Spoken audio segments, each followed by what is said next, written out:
Good morning students. Tagore children academy Surajgarh के online class में आपका फिर से स्वागत है। अपन 10th क्लास के 2 अध्याय देख चुके थे। तीसरा अध्याय आज शुरू करते हैं, तीसरा चैप्टर आज शुरू करते हैं 10th क्लास का, जो है सेनापति। किसके बारे में देखेंगे आज अपन? सेनापति के बारे में देखेंगे। देखिए, सेनापति के का जीवन परिचय यदि अपन देखें, उनके पहले अपन थोड़ा उनका जीवन परिचय देखेंगे, फिर हिंदी साहित्य में उनका क्या स्थान है, किस प्रकार की वो कवि हैं, किस प्रकार की उन्होंने काव्य रचना की है, इस बारे में अपन जानेंगे। और उसके बाद में फिर पाठ्य पुस्तक में क्या कुछ उन्होंने संकलित किया गया है, उनका क्या कुछ वर्णित किया गया है, इसके बारे में अपन विस्तार से देखेंगे। और फिर किस प्रकार के प्रश्न जो हो वो पूछे जा सकते हैं, या आपकी पाठ्य पुस्तक में किस प्रकार के प्रश्न जो हो वो संकलित किए गए हैं, इस पर अपन गहनता से विचार करेंगे। कंप्लीट देखेंगे अपन सेनापति के बारे में, अच्छी तरीके से ध्यान से देखते जाए। तो शुरू करते हैं अपन सेनापति। देखो, सेनापति का जीवन परिचय यदि अपन देखें तो काफी कुछ मतांतर है, कुछ मतभेद है उनके जीवन परिचय में। उनके जीवन को यदि अपन देखें तो जैसे आपकी पाठ्य पुस्तक में है, पाठ्य पुस्तक में उनकी जो जन्म दिनांक जो दे रखी है, जन्म संवत जो दे रखी है, वो 1616 संवत है। कितनी है आपकी पाठ्य पुस्तक में? 10th क्लास में जो संवत दे रखी है उनकी जन्म की, वो है 1616। पर कुछ पुस्तकें इस प्रकार की भी हैं, कुछ साहित्यिक जो परिचय उनका दिया गया है उसमें कई जो है उनमें 1646 भी देखने को मिलता है, संवत 1646। तो काफी कुछ मतांतर है इनमें, है। जैसे उनके जन्म के बारे में लिखा गया है, आपकी पाठ्य पुस्तक में भी परिचय दिया गया है कि दीक्षित गोत्रीय ब्राह्मण परिवार से थे। ये सेनापति जो थे वो किससे थे?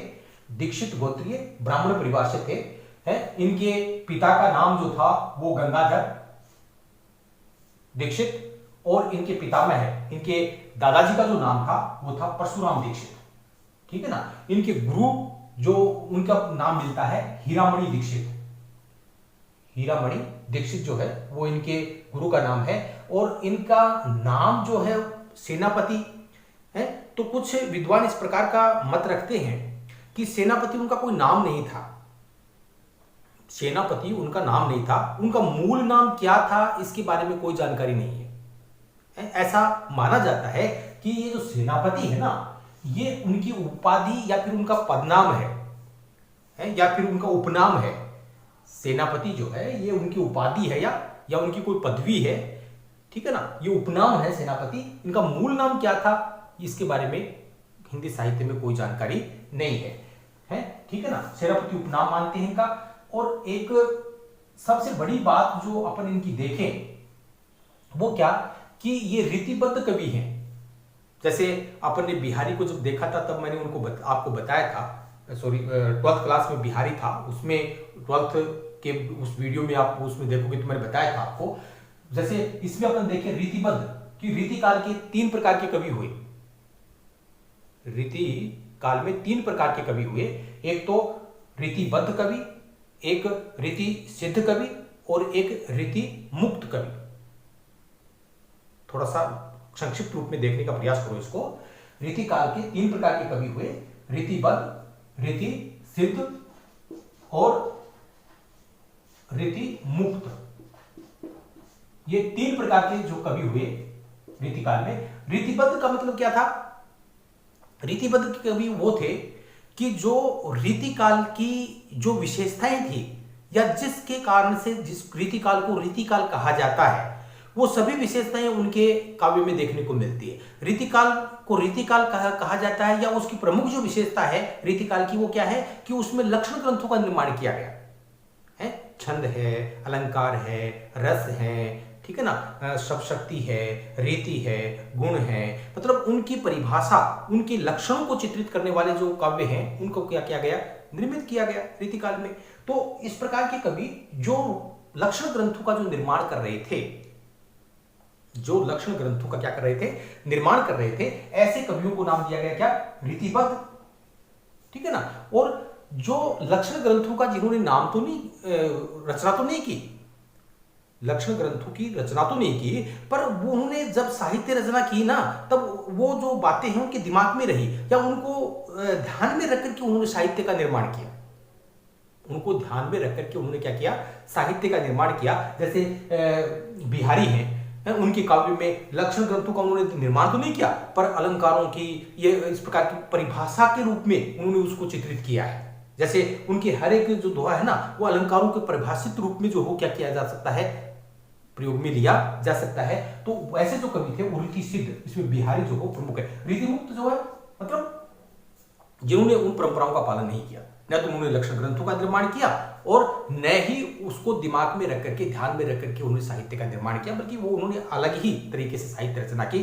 तो इस प्रकार से 3 प्रकार के कवि माने गए, रीतिबद्ध, रीति सिद्ध और रीति मुक्त। और आपके जो ये सेनापति हैं, ये किस प्रकार के कवि हैं, रीति सिद्ध कवियों की श्रेणी में आते हैं। ठीक है ना। एक इनके बारे में और भी कहा जाता है ये बातें कि ये रीतिकाल और भक्तिकाल के संधि कवि माने जाते हैं।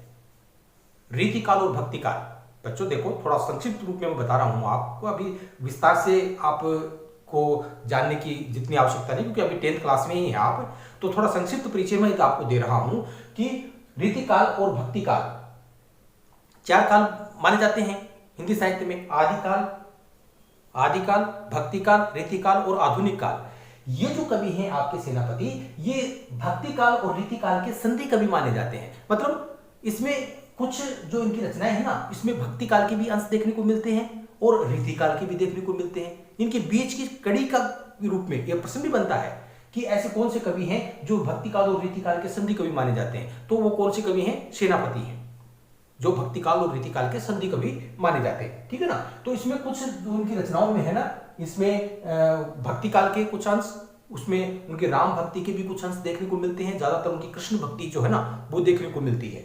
तो ये भक्तिकाल के अंश देखने को मिलते हैं। और रीतिकाल, उन्होंने लक्षण ग्रंथों का जो है वो क्या किया, निर्माण किया।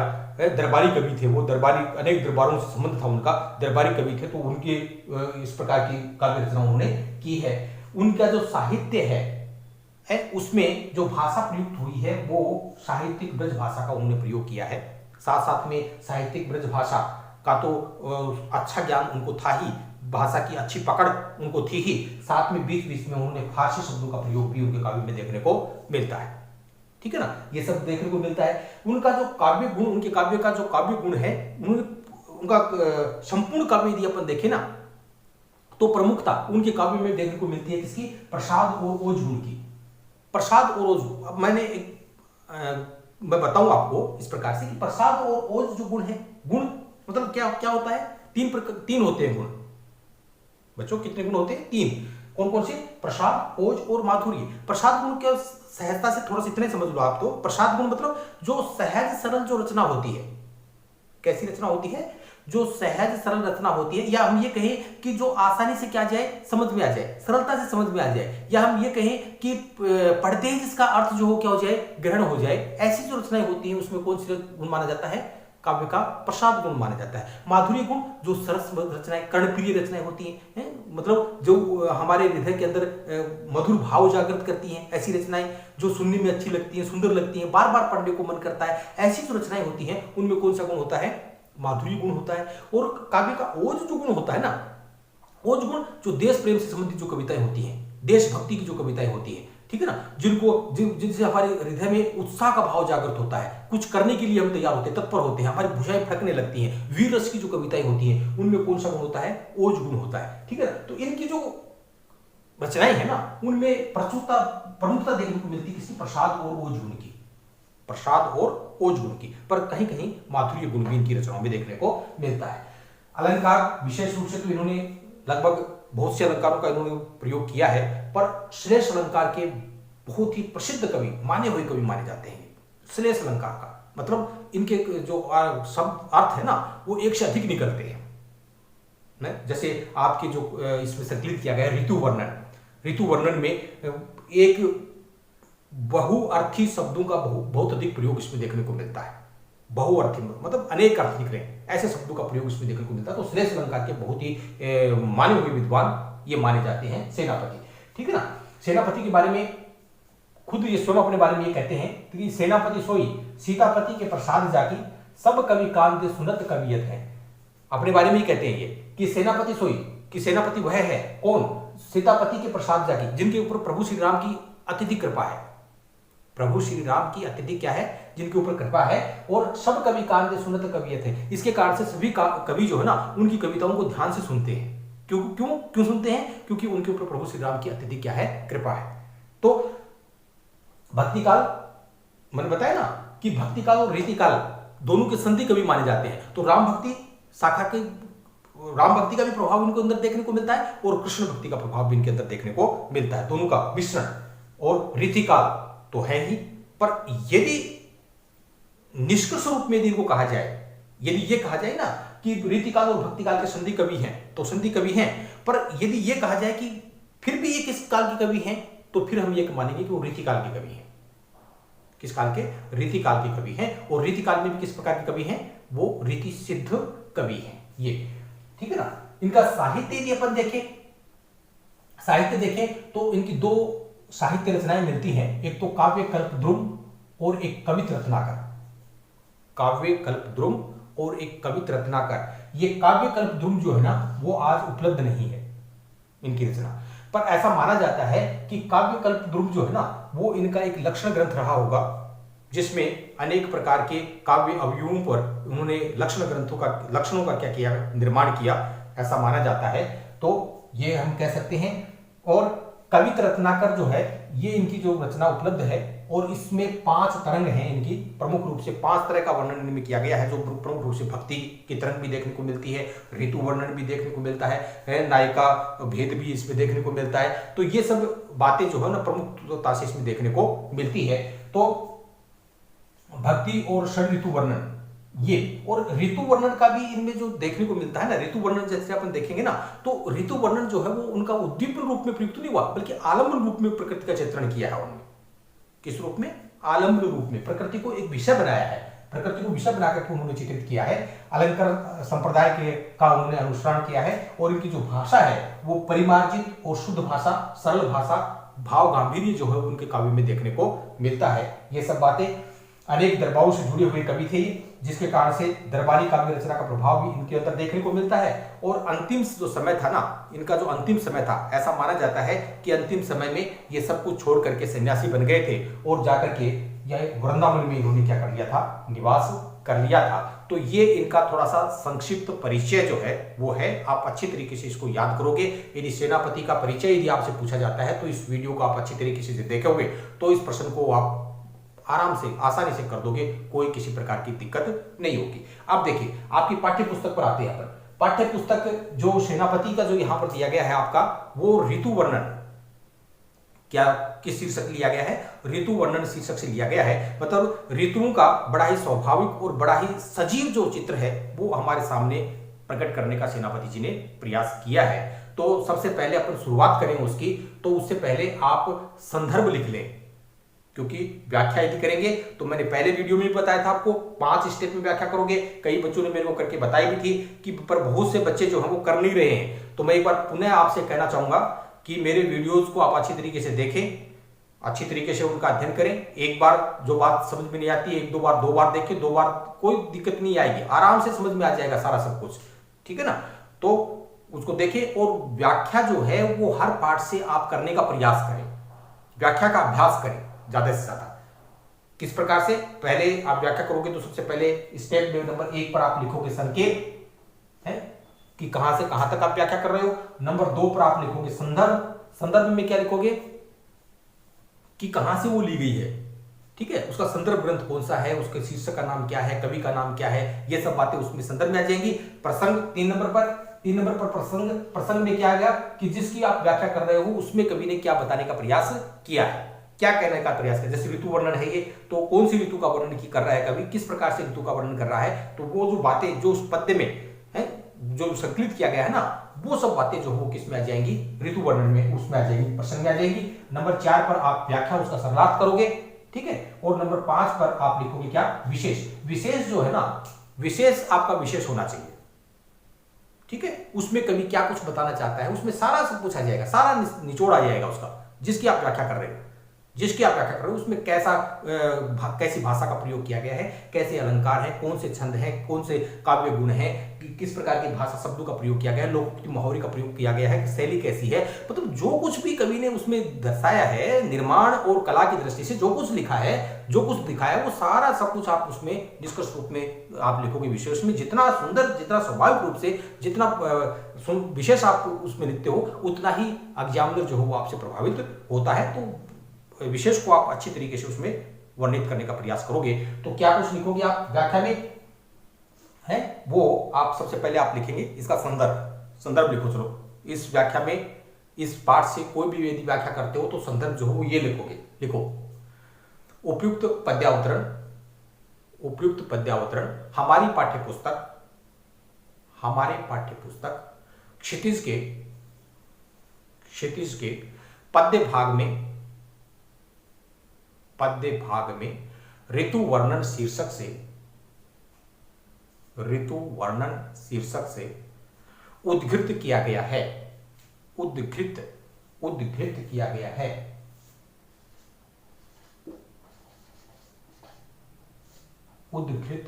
किया गया है जिसके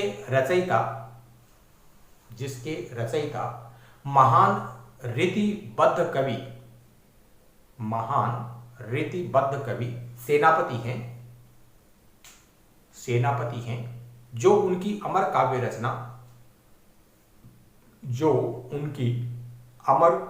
रचना कवित रत्नाकर से संकलित किया गया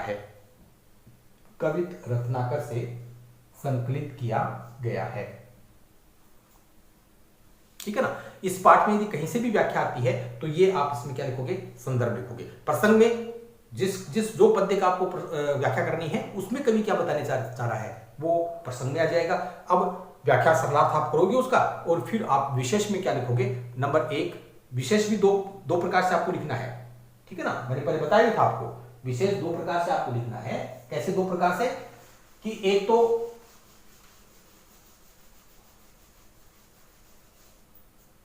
विशेष आप जब लिखोगे नंबर 5 पर,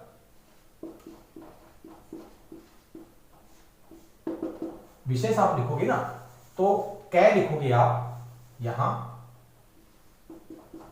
कै लिखोगे, और कै लिख करके आप लिखोगे भाव सौंदर्य।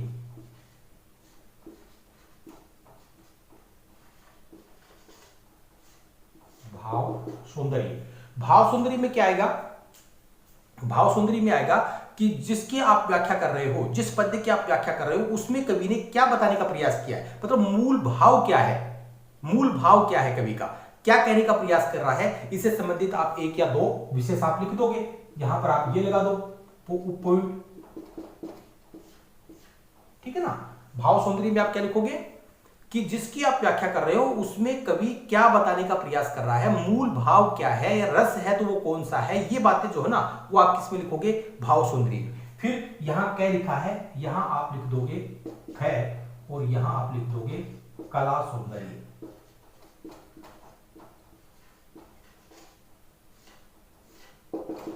कला सौंदर्य में आपका फिर सब कुछ आ जाएगा। सब कुछ का मतलब क्या आ जाएगा कि उसमें कवि क्या बताना चाह रहा है। ठीक है ना। कला सौंदर्य में आप पॉइंट लगा करके नंबर 1 भाषा के बारे में लिख दो आप, है कैसी भाषा है, कैसे शब्दों का प्रयोग किया गया है, ये लिख दो आप। फिर नंबर 3 आप काव्य गुण कौन सा है। नंबर 4 आप कैसी शैली है उसकी, किस प्रकार की अलंकार का, यदि अलंकार का प्रयोग हुआ है तो कौन सा हुआ है, काव्य गुण है तो कौन सा, ये सारी बातें जो है ना वो किस में आ जाएंगी, फिर कला सौंदर्य में आ जाएंगी। इस प्रकार से आपको विशेष लिखना है। व्याख्या आप एक मेरे को करके दिखाएंगे। ठीक है। आप व्याख्या तो हर दिन आप अभ्यास करें व्याख्या करने का, हर दिन आप 5-7 बार अभ्यास करेंगे तो एक रूटीन बन जाएगा आपका, और फिर व्याख्या करने में आपको कोई किसी प्रकार की परेशानी नहीं होगी। तो व्याख्या का तो आप रूटीन बनाएं, एक अच्छे तरीके से करके देखें, मेरे पास भेजें करके, मेरे व्हाट्सएप पर आप उनको भेजें, मैं फिर उनको जांच करके आपको उनके बारे में बताऊंगा। अब देखो इस पाठ का यदि आप विशेष लिखते हैं तो नंबर 1 भाव सौंदर्य तो जिसका आप व्याख्या करने जा रहे हो उसमें कवि क्या बताना चाह रहा है, ये तो भाव सौंदर्य में आ जाएगा। ठीक है ना। और फिर कला सौंदर्य में आप इसमें क्या लिखोगे, जो कॉमन जो विशेष है ना कॉमन विशेष हैं वो मैं आपको बता देता हूं, और बाकी अलग से जो विशेष आएंगे वो मैं साथ साथ आपको बताता चला जाऊंगा। कॉमन जो विशेष है वो लिख लो। नंबर 1 भाषा भावों के अनुरूप, नंबर 1 लिखो, ये कला सुंदरी लिखा रहा हूं मैं, भाषा भावों के अनुरूप। नंबर 2 लिखो भाषा भावाभिव्यक्ति में पूर्णतः सक्षम, भाषा भावाभिव्यक्ति में पूर्णतः सक्षम। नंबर 3 लिखें साहित्यिक ब्रज भाषा का प्रयोग, साहित्यिक ब्रज भाषा का प्रयोग। नंबर 4 लिखें अलंकारिक वर्णनात्मक और चमत्कारिक शैली का प्रयोग, अलंकारिक वर्णनात्मक और चमत्कारिक शैली का प्रयोग। नंबर 5 लिखें काव्य का प्रसाद गुण, पर कुछ पंक्तियों में कहीं कहीं काव्य का माधुर्य जो गुण है वो भी देखने को मिलता है। कौन सी पंक्तियों में माधुर्य गुण आएगा, कहां कहां आएगा, वो साथ साथ आपको बताता चला जाऊंगा, ठीक है ना। नंबर 6 लिखिए आप कॉमन जो है अनुप्रास अलंकार का सभी जगह कर सकते हैं, पर दूसरा जो पद है उसमें श्लेष अलंकार का बहुत ही सुंदर प्रयोग देखने को मिलता है। कहां कहां श्लेष अलंकार का और कौन कौन से अलंकारों का प्रयोग हुआ है वो मैं साथ साथ आपको बताता चला जाऊंगा, ठीक है ना। एक कवित छंद का प्रयोग, कवित छंद है ये, ठीक है ना, सेनापति के कवित यहां पर प्रयुक्त किए गए हैं, तो ये कॉमन विशेष है। बाकी अलग से जो विशेष आएंगे वो अपन जब पद्य को अपन देखेंगे तो उसके साथ साथ अपन देखते चले जाएंगे। तो ये आज अपन ने देखा सेनापति का परिचय, हिंदी साहित्य में उनका कैसा स्थान है, ठीक है। फिर व्याख्या हम कैसे करेंगे सेनापति के ऊपर, और उसका संदर्भ अपन ने देखा, और काव्य के जो विशेष हैं वो अपन ने देखे। इनको आप अच्छी तरीके से याद करेंगे, ठीक है। कल से अपन इसका अध्याय जो है, जो आपकी पाठ्य पुस्तक में सेनापति के जो कुछ जो चित्रित किए गए हैं ऋतु वर्णन, षड ऋतु वर्णन जो किया गया है, बड़ा ही स्वाभाविक चित्रण है कविता कवि में, वो सब अपन देखेंगे। तब तक के लिए बहुत बहुत धन्यवाद। आप व्याख्या जो है वो करके मेरे व्हाट्सएप पर भेजेंगे, और मेरे चैनल को आप सब्सक्राइब जरूर करें, लाइक शेयर करें, जिससे अधिक से अधिक बच्चों के पास में वो पहुंच सके। बहुत बहुत धन्यवाद।